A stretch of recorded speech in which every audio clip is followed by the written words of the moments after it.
Hello everyone and welcome to this Mobile World Live webinar. I'm Tim Green, I'm part of the Mobile World Live team and I'll be moderating today's session on the current state of European subscription super bundling, sponsored by Bango. In today's session, Bango will share some of the insights from its new report into subscriptions economy, and we'll also be discussing how content providers and mobile network operators can work together to help consumers better manage their subscriptions, and how through super bundling they can drive new revenue and reduce churn. So this is a fascinating and very timely topic, and I'm delighted to be joined by three experts to explore it, and they are Giles Tongue, who's the VP of Marketing at Bango, Vittorio Canteri, he's the Global Media Distribution Account Manager at NBA, and Paul Eriksson, Founder and Principal Analyst of Eriksson Strategy and Insights. So before we get started, some quick housekeeping. Today's session will be about 50 minutes long, and we'd like to hear from you, so ask questions at any time. And you can do that simply by clicking on the Q&A tab at the bottom of your screen. And we'll try and answer as many questions as we can in the Q&A at the end of the session. And also, everyone who registered for today's session will get an email with a link to watch again, and we'll share with colleagues. And before we get started, we want to get a sense of your appetite for subscriptions. So we're going to have a quick poll, and you should see a poll screen on your display now. And our question is, how many subscriptions do you currently pay for across all categories? And you have the option of 1, 2, 3, 4, 5, 6 to 10, 11 to 15, and 16 plus. So while we're waiting for you to answer those questions, I'll ask our three panelists. Giles, how many have you got? Yeah, I did count this not so long ago. It was somewhere over 15. I got a small list here of some of them. Amazon Prime, Netflix, Disney Plus, Apple TV Plus, Apple Arcade, Spotify, M365, Dropbox, and then a whole bunch of others I can't remember. Vittorio? Yeah, I also did this exercise to count them right before the start of the webinar, actually, and I got to 12 subscriptions. Right. Yeah. Most of them are sports SVOD, but obviously not only. And so Giles is winning so far. Paul? I have only 10, but it's probably 80% streaming, and then the rest is storage. Right. Nobody's mentioned OnlyFans yet, so probably not surprised there. Yes, I'm wondering if we have our answers yet. Yes, we do. What have we got here? Trying to work that out. Let me have a look.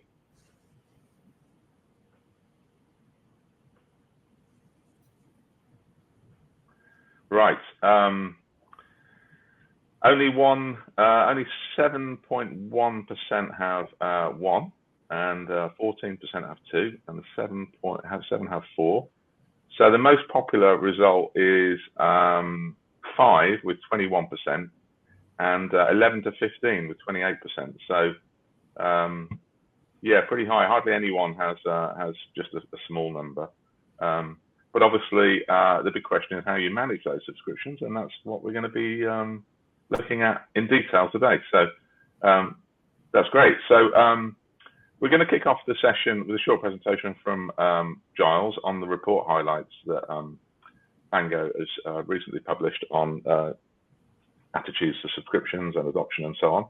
And this report actually is available to download for everyone watching today, and you can click on the resources button to do that. I'll remind you about that later. And after his presentation, we'll have a quick discussion. We'll have a discussion of the main talking points, and then we'll have your questions at the end. So with that, I'll hand over to Giles. Lovely, thank you very much. Okay, so today we're talking about a consumer-driven trend of super bundling. And let me talk to you a little moment about the history of how we got here from a telco perspective. So if we think back to the first generation of bundling, telcos were bringing together data, call time, and SMS into a single price point. And then we started to see the introduction of perhaps Netflix for free for a number of months, a year maybe, as a kind of sales promotion, bringing up the value of that product. And what we're moving to now is super bundling, where multiple different types of content are being brought together, paid for and managed in one place. And we'll see why that's coming about and just why we're interested in it at Bango we have a product called the Digital Vending Machine, which enables super bundling. It brings together content providers and resellers like telcos and enables content to be sold with a simple Connect One, Access Many connection. So that's why we're interested in super bundling. So let's have a quick look at the macro situation. So the subscription economy, as I'm sure we're all aware, is absolutely booming at the moment. Data recently released by Juniper shows the economy is growing to $1 trillion by 2028. Some shifts and trends that we're observing coming out of our own data is that people are now starting to buy their content exclusively through indirect channels. And what we mean by that is where once you would go to, say, Netflix.com to buy your subscription, now people are going to other channels like telcos to buy their content. And what the data says here is 1 in 5 of Europeans are buying their content exclusively through indirect channels, only through indirect channels, which is an incredible shift from just a few years ago. And Omdia data tells us that 20% of all subscription video on demand are already sold through telcos, up to 50% in some markets by 2028 sold through telcos, 1 in 4 here. So on to today's new data that we've just released. So this is a study of 5,000 subscribers across Europe, looking at 1,000 in each of UK, Spain, Italy, France, and Germany. We've just released that today. You can download it for free. There's a link in the system. And let's get into some of the findings. So 7 in 10 have at least one subscription, video on demand subscription, which is the most popular of all types of subscriptions. We'll see in a minute a great breadth of subscriptions that people are taking. 1 in 5 of us are thinking of subscribing to something to watch the Paris Olympics. So we can see that sport's a big driver of subscription economy. The numbers we saw before were quite high as to how many subscriptions we're taking. Across the survey, we're seeing an average of 3.2 regionally subscriptions per subscriber, highest in UK and Germany, then Spain, Italy, and France. If we look at spend, average spend is now 696 euros across Europe, highest in the UK at 814. Then France at 780, Spain, Germany, and some way behind is Italy. We've actually done a number of these surveys. We did Southeast Asia and India at the end of last year. This year already, we've done a study of 5,000 subscribers in the US. We released last week a Latin America study touching on Mexico, Brazil, Colombia, Chile, Peru, and Argentina. And today launching the European study. And we can see some differences here. So average number of subscriptions much higher in the US at 4.5, then Latin America, then the European countries. But the spend is quite interesting too. So very high in the US, but proportionally appears to be much higher in Europe, and then Latin America somewhat further behind. Types of subscription that people are subscribing. I think the interesting thing here is the breadth and depth of subscriptions.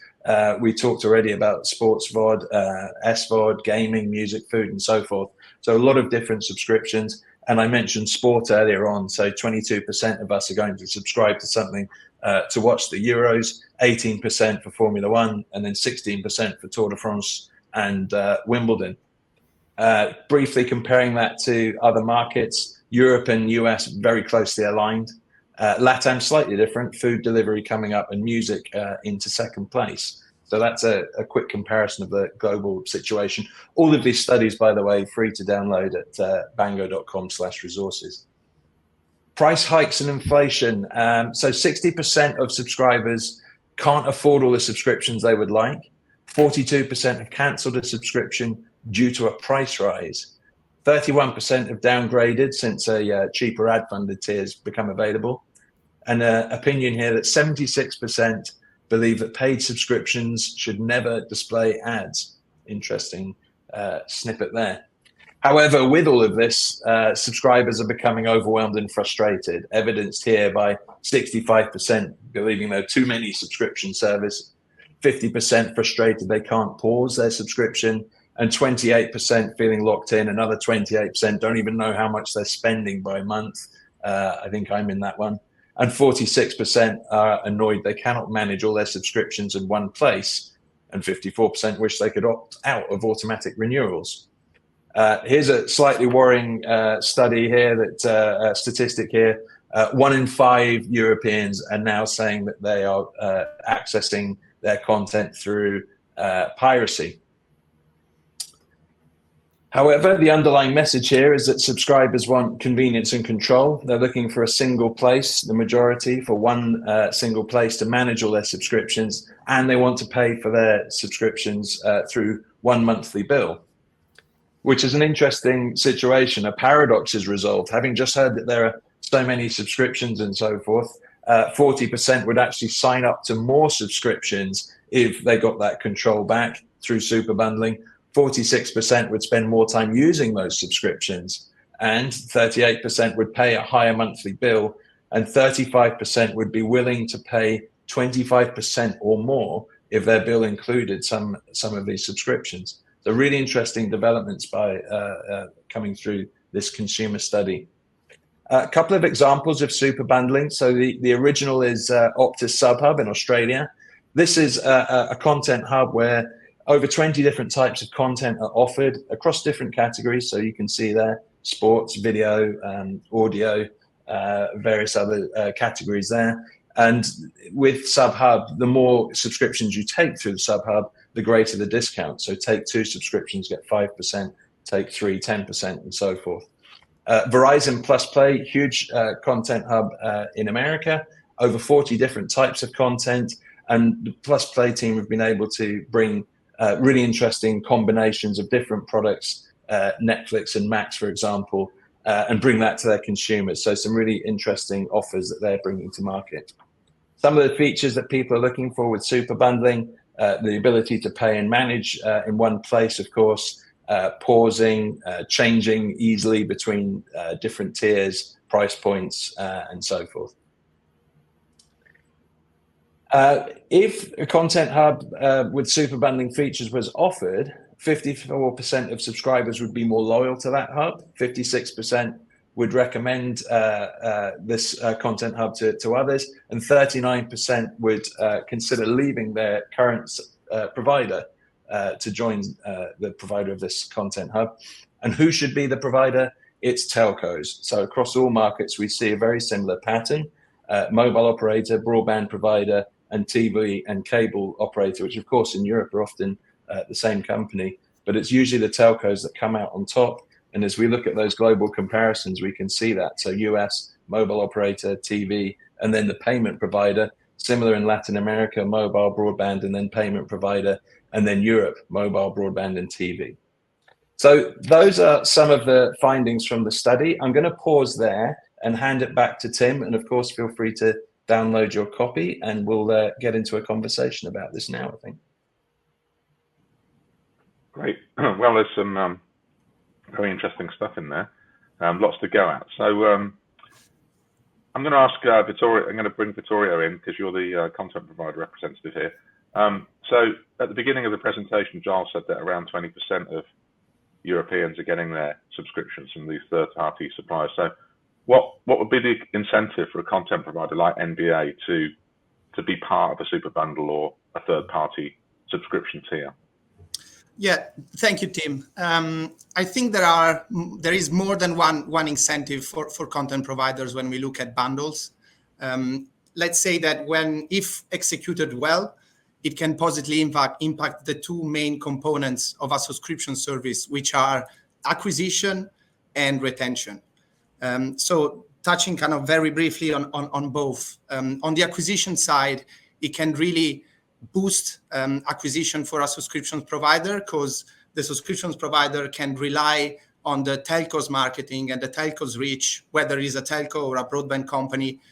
Whatever example, these companies usually have a very big reach, a very big kind of marketing prowess. So the subscription service can rely on this, which is obviously a great tool when it comes to acquisitions.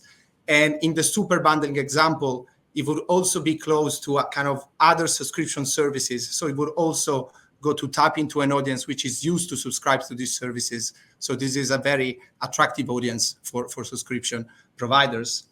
And on the retention side, obviously a service that is bundled with other services is always kind of harder to get off that service, right? Because if I cancel, in my example, NBA League Pass, and I lose on the back of it, I don't know, your Netflix or your ESPN Plus or whatever, is obviously harder for the subscriber to take that decision.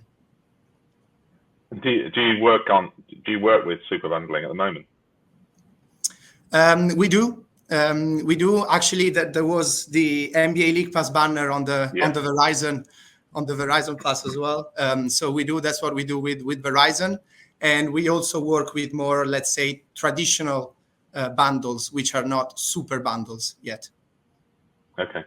And Paul, you've got a good overview of the whole market. Same sort of question for you, but from the MNO point of view. So why would a telco want to get into this whole super bundling area? Very good question. I think, telcos, service providers, there's multiple incentives. There's actually many, but the ones that come to mind as the big ones for me, if you look at the finances, right, you have multiple pressures on them all to maintain or raise ARPU in a very financially sensitive environment where they're all looking at profitability, cost constraints. They're looking at revenue growth, or at a minimum, maintaining those revenue streams from subscriptions, right? So at the same time, minimizing their subscriber acquisition spend, minimizing their costs, looking at, hastening that path to profitability. And so you have that in the background while, there's the ever-present pressure to maintain loyalty, right? To either increase or maintain subscriber engagement, to increase retention, prevent the ever-present threat of churn, and on top of that, to restrict the amount of organic spend that they engage in to do so. And on top of that, how do you grow ARPU in this environment, right? Where you have consumer spending becoming increasingly selective, right? Whether it's economic pressures forcing subscribers to be more sensitive, or it's simply that they're getting more picky, right? They're getting more selective with how they spend their subscription monies. So how do you grow ARPU in that environment? How do you gain additional revenue streams, or how do you increase the revenue coming in without doing a great deal of organic effort to do so? And so I think, you look at something like super bundling, where it helps address multiple points that I've just brought up, with potentially that service provider having to spend minimally to gain new subscribers, to grow new revenue, and to increase the amount of, sad to say it, the amount of hooks they have in that subscriber, right? That increases their retention, increases their loyalty, makes them more invaluable to maintain that relationship with the subscriber. So I think that it's in their interest to do so. And this is the right time for bundling and super bundling, because all of these things have coalesced and are now very, very top of mind for them. Well, I'm sure we can come back to sort of how they do this and dive further into those incentives. But obviously, the reason that the super bundling and sort of third-party tiers are emerging all over the place is because they meet some kind of consumer need. So to come back to you, Giles, and to sort of revisit your report, can you elaborate a little bit on what consumers are most frustrated about in this area? Because they clearly, if it's a 600 billion economy or whatever it was, then this is a fast-growing area, and yet there is some frustration. So what are they frustrated about?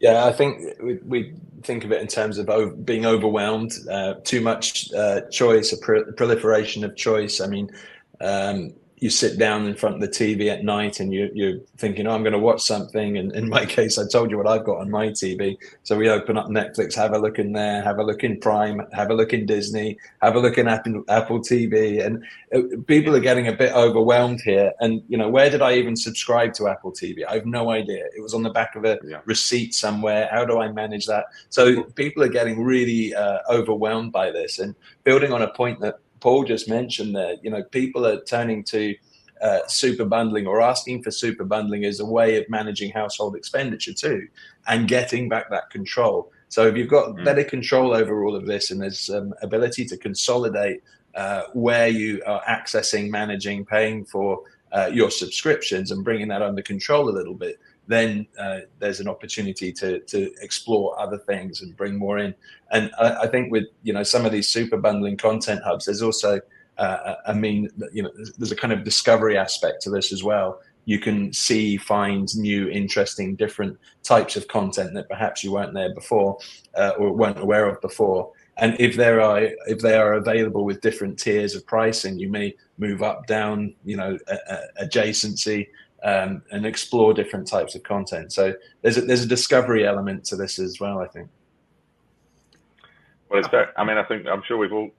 Vittorio, please carry on. Yes, sorry, Tim. No, I just wanted to jump in on the point that Giles just made, because this is obviously very, very relevant to sports as well, especially in the last years, where the sports rights markets has become very fragmented. So even to follow one single championship, you need 3 different subscriptions, and you're there ready for the game, and you realize that it's not on the subscription service that you have. So this is very, very relevant to sports providers as well. Yeah. Yeah, as I mentioned, we all have our stories about not knowing where our subscriptions are. I'm a Disney subscriber, but my children are in their 20s, and I don't like Marvel or Star Wars. So I don't really need this Disney subscription, but I can't remember where I signed up for it. I think it was through Amazon, but I'll make a mental note now to try and cancel that one. But yeah, basing to your point. But anyway, Giles, I interrupted. Carry on. Sorry, yeah, I can recommend Wrexham, the football show on Disney as well. I was just going to say, we did dig deep into our US study to look at the sports subscribers, and they are subscribing to more content and spending more. So there's a kind of double dynamic there, that if you're a massive sports fan, you probably need multiple types of content subscriptions. That also means they're the highest value subscribers. So something to keep in mind when you're building your content hubs. So Giles, sticking with you, there's obviously, you don't need to be a telco to do a super bundle. There's all sorts of partners out there, presumably, who can take on this role. So what makes telcos the right cohort to manage this activity? Yeah, well, a couple of things actually, and earlier we were talking about the reasons why a content provider might want to bundle with a telco, and a couple of the other reasons are they've got this, of course, enormous customer bases which can be accessed. So there's the reach and acquisition potential there. They also have an existing payment relationship established. So you're adding to that existing payment relationship, which is simplifying payments. So now you're just adding, and that's particularly relevant in some markets where people don't want to hand over a credit card or give their details to yet another provider. So adding to an existing payment method is a big one. And when we think about international expansion, of course, telcos have great customer services on top of that. So now if you want to cross a border with your content, you can leverage the customer base, the payment relation, the customer service, the marketing engine of the telco. So there's a lot of reasons why the telco make a great place for super bundling content hubs. Paul, do you have anything to add on that from your observation of the market? I think that there's, maybe I'm unique in this perspective. I think that the provision of communication, principally provision of internet access, I think it is a very, very strong tie, right? Maybe more so than if you looked at a relationship with a streaming service provider, or you look at a relationship with some other provider within the digital landscape. I think that we have a consumer environment now where we're increasingly dependent on that connection to the internet for all things. And when you look at the nature of most of these types of possibilities offered by bundling and super bundling, they're all dependent on the internet in some way, right? So I think that probably the strongest tie will be that connection that we can't stand to be without, that connection to the internet, that connection just to communicate, right, with somebody over the phone. So I think that probably the telco is for quite a foreseeable, maybe not the foreseeable future into perpetuity, but for quite a long time, that's going to be a very, very strong conduit from which to base a super bundling relationship. And Vittorio, you talked earlier about the benefits of working with these third parties, but I imagine a lot of people watching are going to be thinking, well, what about the downsides? You're, in theory, giving away your relationship or some of your relationship with your customers to a third party.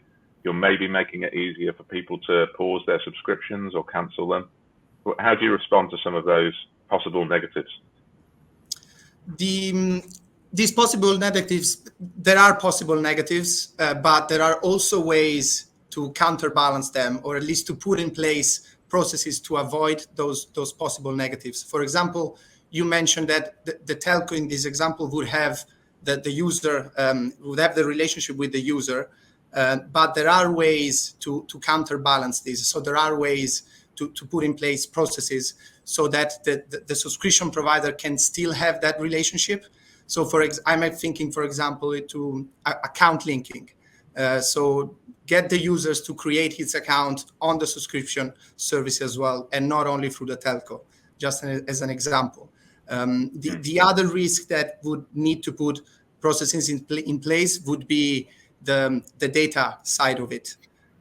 So sometimes through bundles, it can be hard to control the data. You can kind of lose control of the data. But again, if you set up processes before actually launching the bundle, and if you make sure to track exactly where the users go, then these kind of non-beneficial aspects can be counterbalanced. Right. Okay. So Giles, what's actually involved, the nuts and bolts in becoming a super bundler? If you're a telco watching, how quickly is it to set up? Do you require a lot of technical expertise, manpower? It might be a very new area for some companies. So what's involved? Well, in many cases, the telcos are leaning on the digital vending machine, our product, to take away and abstract a lot of that complexity from this whole thing. So the bit that we're really looking after is the relationship between the telco and the content provider. We're taking over the billing relationship. So we're helping the telco to be able to charge for that product. And then we're managing the entitlement. So the content provider knows that they've got a customer here and that they can give access to their content because the customer's paid over on the telco side. And because we have this one-to-many connection, we're simplifying how all of this is happening. So telco connects once to the digital vending machine. They can then access all of the other content providers that are already connected. So I mentioned Optus with 20, Verizon with 40. There's a whole bunch of others that we're bundling with. So now we've got this growing ecosystem of different content providers and different telcos who are all connected, and it's speeding up the whole thing. So we're removing an awful lot of complexity from that side. So that's really where we're simplifying things. And we can get our connections down to just a matter of weeks. And these are connections which could, if done one-to-one, could take a year or more. So that gives you a sort of sense of the complexity that we're abstracting from the situation. Can you elaborate on the payment situation? Is that is carrier billing a possibility here, or? Yeah. Well, as you know, Tim, you've been in contact with Bango for probably as long as Bango's been around. Yeah. So you'll know that we have a history in direct carrier billing. And for those who don't know what direct carrier billing is, this is where you're buying something, and instead of charging it to your credit card, you're adding it to your phone bill. So that, of course, is part of the equation here, is that you're buying your subscriptions and the charge is being placed towards your phone bill. So there's an opportunity to leverage that as part of super bundling. So yeah, that's part of the equation here. Paul, what do you feel about the payment situation regarding MNOs and super bundling? Is it do you think that direct carrier billing is a realistic option? Do people really want to be spending $80 a month on their phone bill for Netflix and NBA?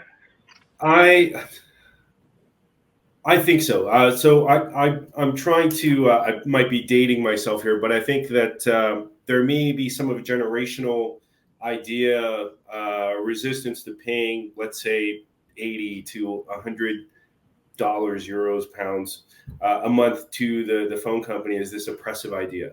I think that is probably a generational hindrance because I think that what we're seeing with consumers and kind of one of the forces that has helped make the prospect of super bundling more realistic is that because of this overload of subscriptions and billing relationships that consumers have now, I think the overriding factor there and desire, something that's tangible for them, is the need for simplification, right? And if their telco happens to be the provider of that simplification, great, right? They already have a relationship with the telco, and provided that they don't already dislike the telco for some reason or another, then the overriding feeling that they'll get is that of making their life simpler, right? One bill, and all of the services there are opted in, right? They're not subscribing to anything they didn't choose to subscribe to, and hypothetically, it's not coming at any additional cost compared to them having subscribed organically to those services individually. Then to them, it's simply the convenience of a single bill. So I think that it's going to be increasingly a well-received idea. Okay, great. Vittorio, I'll come back to you. Can you talk about your experience of working with super bundling partners? I don't know if you were able to actually talk about numbers in terms of how it's affected your subscriber base or your churn rates and so on. Yeah, as you say, unfortunately, I cannot talk about numbers, absolutely. But I can talk through some experiences that I had within my previous role as well, and my current role at the NBA, in which bundles have really been beneficial, both on the, as I was saying at the start, both on the users acquisition side, but also on the retention side. So I can do probably one example for my current experience here at the NBA, and one example from my previous experience when I was working at DAZN, so kind of a sports streaming service. Starting from the NBA, we are working we're doing a bundle. Is a DCB agreement, which has really proven to work, especially in countries and in markets like Africa. So in markets where, and I know Giles mentioned this point, but in those markets where users, there's no really kind of credit card, let's say the credit card penetration is not great, or users don't really trust these subscriptions providers, give these users the possibility to pay for subscription services through their mobile bill has proven to be really, really effective in such markets. Now, moving on to an example from my previous role at DAZN. DAZN, through the years, has came to somewhat understand that they needed telco when they wanted to launch in a new market, right? They needed to bundle their subscription service with an already established player in order to use their as a marketing force, but also, and again, this is another point that Giles mentioned, but also their user base. We know that these companies have a very attractive user base. So when you launch a subscription service in market, rather than doing everything alone, use that telco and bundle your product with someone that can really help you get going. And then if you become strong enough and everything, maybe you can move out from that telco. But at least at the beginning, and to help your marketing efforts is really beneficial for subscription services. Great. Okay. And Giles, can you talk about any? Are you able to talk about any real world use cases and the impact that they've had? I think you're on mute. There's always one, isn't there? It's usually me. We can point to a study we did a few weeks ago where a study we did with Parks Associates, where they were talking about the number of bundled services with an ISP, and it showed that the more services you bundle, the higher the net promoter score, which you can relate to churn reduction and so forth. So that study is available on the website. You'll see the chart there, and there's a significant improvement in net promoter score. We've also had anecdotal report. I mean, we also have data which we're not privileged to talk about, but anecdotally we can talk about when products are combined together into bundles, they become there's a higher value perception to the consumer, and therefore they become a stickier proposition all round. So Vittorio mentioned they're harder to break. It's a kind of a lock function, if you like, but the perception gets better. And that's actually quite an interesting point for maybe if there are some content providers who are maybe lesser known, if they can be bundled with a better known or already loyal customer product, then that will have an upside for that party as well. Yeah, interesting. I actually just remembered that I've taken out a new subscription in the last month, which was for Patreon, for a musical artist I really like, who, kind of like quite a obscure artist that I've discovered, and I wanted to support her. So I think that's probably the ideal kind of thing, because Patreon just needs exposure, doesn't it? I'm sure there's a big pent-up demand for subscriptions to that kind of thing. So Giles, last question before we go to Q&A. You mentioned about the $1 trillion market, I think you said at the beginning of the potentially. Yeah. So what part can super bundling play, and how big can it get? How many telcos do you think can enter this market? All of them, basically. The great advantage, and I think some of the direction of travel that I'm seeing and I'm hoping to see a lot more of, is where telcos are leaning into their customer bases, doing segmentation, creating bundles that suit the customers they're going after. And ideally, that's matched with the content provider's target audience as well. And then we get this perfect match of, these are the people we're after, these are the people you've already got, let's bring them together, send them appropriate messages, and then we'll see that growing. I think the growth of indirect channels is clearly evident as well. Only a few years ago, none of these really existed. There were ones and twos of bundles, but not these larger content hubs. And what we're seeing now is a deliberate strategy for content providers. We have a study which shows 36% of direct-to-consumer subscription businesses are struggling to make their businesses profitable.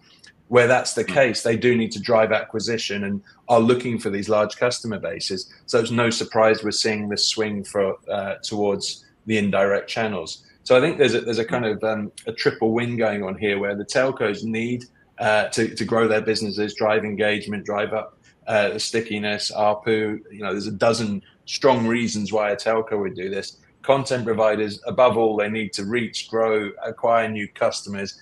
With that, benefit from telcos' advertising marketing engine, and the subscribers, of course, as the research shows, are really looking for a simplification. Things have just got a bit overwhelming. We've created a subscription economy that's got many, many parts. It's getting confusing. It's getting more confusing as we think about the different ways of accessing the same type of content from multiple places. So we need some consolidation and simplification, and telcos are well positioned to do this because of their enormous customer bases, payments, simplification of crossing borders for content providers, as are connected TVs, ISPs, banks, retail, you name it. These are companies with huge customer bases, existing payment relationships, and the ability to drive this consolidation. Okay, right. We've got a few minutes for audience questions. Before we go to that, we're going to have another poll, just to get a sense of how you're feeling, the audience out there, about this. So, simple question: are you looking to get into super bundling for your own business? Yes or no? So you should see a poll on the screen there. If you can answer that as soon as possible, then that'll be interesting for us. So over to the audience questions. We've got a good one, actually, quite getting to the point of this. What are the value sharing implications of super bundling? So who pays for discounts, for example, and what conditions are attached? So Paul, maybe you can handle that one. That is a very good question, which I'm not privy to a lot of the agreements to be able to answer. But to me, I think that's probably one of the, and maybe Giles can fill us in on this, it's probably one of the, what I would see is maybe not one of the main contentious areas of super bundling, but one of the parts that requires the most negotiation, right? Working out the revenue share agreement and figuring out if you're going to share co-marketing dollars or what have you. So figuring out the dynamics of expenditure versus the rev share that's coming in, I think is probably one of the principal areas of negotiation. But I'm not privy to see the visibility into a lot of those agreements or negotiations. So maybe that's where Giles can best speak to. Yeah, I can give some color there. So I think it's probably a good moment to mention different types of bundles. So we were talking a lot about super bundling, which is sort of an a la carte situation. You pick and choose, manage. Within super bundling, there's also hard bundling. So this is where perhaps you've signed up to your, I described it as second generation bundling. You subscribe to your telco service and you get something included with it, or maybe you get a choice of 2 or 3 things within it. It could be a perk or an incentive of joining. So there's a difference between these different types of bundling, and with that, the likelihood of gaining a subscriber will go from, more or less 100% and go down to, when you're in the a la carte area, much lower. And because of that, the economics behind the scenes will change as well. So you may see a different price being charged to the telco for that incentive. And of course, the dynamics and functionality of the deals around that. You mentioned co-marketing, and there may be a commitment on the telco side to do certain things for which there's an offset on the other side. So it's within the brackets, there are a lot of different functions that can affect the price. But certainly there's a hard bundling versus a la carte dynamic at play in there as well. Actually, you're kind of touching on the second question we have, which is how do you determine the optimal price point of a bundle so you're delivering the best value? So, Vittorio, what are your comments on that? Good question. It's unfortunately there's no formula to determine the price of a bundle. You don't take the user base divided by 3, multiply it. It doesn't work like that. Unfortunately, it would be great. But there are some things that providers can do before launching a bundle to make sure that is it launched kind of with the right price and in the right direction. So first of all, and this is kind of an obvious point, but you need to know what are the costs of that bundle. So that is kind of your starting point. Then it's important to do a lot of market research. So what kind of other bundles are out there? What is working? What is not? Within obviously the price point. If there are the capabilities, is always great to A/B test. So with your control groups, test the price point, see what works. If you can A/B test before launching, obviously that is great. And the last advice I'd give is once you have launched, make sure that you remain flexible. So set up your bundle so that if anything happens within the industry, if there's 2 months after you have launched, there is another great bundles that just kind of kills yours, be able to adapt and react to what has happened. And so adapt your price and adjust to a flexible model. Okay, another question. This is from 3. I already have all my subscriptions centralized either through my bank app or my app store. So what additional consumer need is this serving on top of these services that I'm already offered? Giles? So I can offer some thoughts there. So typically what we're seeing with banks at the moment are 2 types of functionality, one of which is a kind of cancel type behavior. So identifying what subscriptions you've got, alerting you, drawing attention to those subscriptions, and then giving you the ability to cancel. So it's sort of looking at it from the other household spend management perspective. And the other one is probably on the rewards type dynamic. And these can often be quite high friction offers. In my bank, I've got offers to Naked Wines, 20% off, this kind of thing. So and those kind of voucher code solutions can be really high friction. There's a lot of opportunity to lose the customer through that flow. So the management side isn't really there. The pick and choose of these multiple types of content isn't really there. So those are 2 different types of technologies we're seeing on the banking side. And on the app store side, a lot of these services have come out of the app store. So you won't find, or you won't be able to subscribe to them in an app store for reasons we probably all know. So and again, it comes back to this point of, do you go to Netflix.com now, or do you go to an indirect channel? And that's really where we're seeing the growth in this subscription economy that we're involved in, is the growing indirect channel, which is then helping with the consolidation, getting multiple things from one place. Carry on,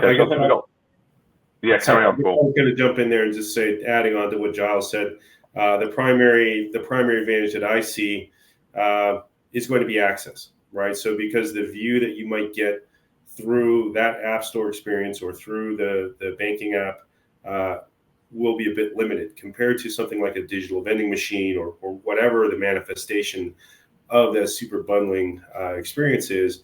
You invariably will have a broader amount of access to different services, streaming consumption options, what have you, than you would get purely through the App Store. Like Giles said, some of these services are not on the App Store, or you can't subscribe via the App Store mechanism. Similarly for the bank. So I think that opening up a world of different subscription possibilities, that sounds like marketing, but I think that that's realistically, the tangible advantage that you would get versus just purely going through your bank app or the App Store. Great. Okay, we've got time for maybe 2 quick questions. So back to Vittorio. What's the best strategy for customers renewing subscriptions, for encouraging customers to renew subscriptions? For customer retention, this is probably the magic question for every subscription providers. As we know, obviously, retention is the most important word for any subscription provider. It's always much more efficient to keep a users rather than to go and acquire a new one. There are a million of things that a subscription provider can do to improve retention. Based on my experiences, what I always say is obviously content is always king. So content is always the most important thing. You can have the most shiny app with the most beautiful functionalities you have, but if the content is not there, no one is going to subscribe to your service. So start from the content. Try to make this content as personalized as possible to the user. So don't just surface the same kind of content to every users.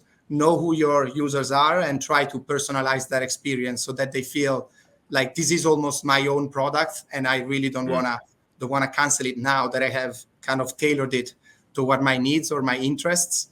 And then once the content bit is figured out, then look at everything else. And obviously, for the sake of this discussion, easy of payment and easy of manage your subscription is always very important, and will always affect positively customer retention. Great, thank you. So last question, back to Giles. It's about technical integration. So if a telco wants to go ahead, without going into too much detail, how complex, how easy is the technical integration piece? Well, they can self-serve. So go on to bangodeveloper.info and self-serve, connect to the APIs, they're all there. So that can be straightforward. And then it's a bit of a chicken and egg as to how complex their system is. But we can have telcos live in months, certainly. So it's a relatively straightforward task, but the onward benefit is huge because it's a SaaS product, which means the pricing is predictable, controllable, known in advance. We're constantly adding new features. We're improving what we've got. Our ecosystem is constantly growing. So it's the long-term complexity that's being abstracted, as well as the upfront effort is reduced. So. Great. Okay. Well, I think we're running out of time now, so it's time to wrap up. It is a fascinating topic, and I think as we demonstrated, it touches everybody, whatever business they're in. We've all got these subscriptions. We're all looking for best ways to manage them. But it does seem like a great opportunity for content providers and for MNOs. So great topic. And thanks very much to Giles, to Paul and Vittorio for all their insights. Giles, just remind us how we can download the report and where we can find out more. Yeah, so all of our reports are on bango.com/resources. There's also a link to this report here. On LinkedIn, we have a Bango page, Bango subscriptions and payments. So have a look on there. There's multiple different ways. If you want to get in touch with us through LinkedIn, we're all on there. We're very active. So please do reach out to any of the Bango team there. Great. Okay. Well, just one more thing. You'll be getting an email, everybody who's watched, reminding you how to click and watch again or share this presentation with your colleagues. So with that, I'll say thanks very much again to our speakers and to you for watching, and we'll see you next time. Thanks very much. Cheers. Take care. Thanks, Tim. Thanks, everyone.